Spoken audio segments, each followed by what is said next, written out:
My scariest supply chain story was actually with a customer of us, where they started to monitor their demand performance separately from their planning activities.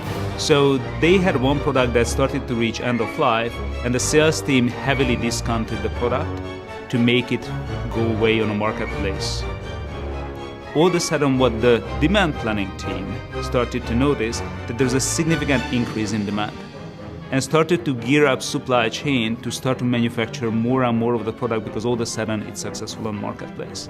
So for us, that was a great opportunity to detect a huge disconnect between sales, demand planning, and supply chain execution. My scariest supply chain story was one night I was working really late, and we had a little issue with our data, inbound data, and I blew away all of Malaysia.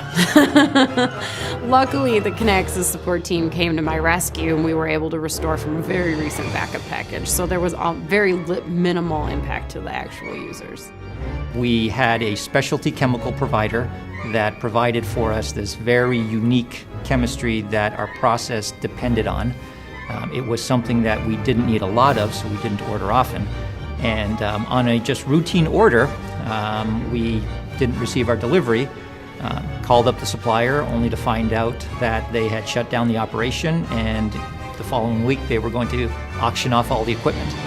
So that was our scariest, that's been my scariest supply chain story, only because we were literally a few weeks away from shutting down our own operation as a result. It was in my earlier days prior to Kennametal, out of college, a young guy expediting product for Bethlehem Steel, big producer and supporter of the automotive industry. I happened to be managing a couple of the outsourced products, and the supplier had broken down. One of the major suppliers had broken down, bringing coils, shipping coils into GM.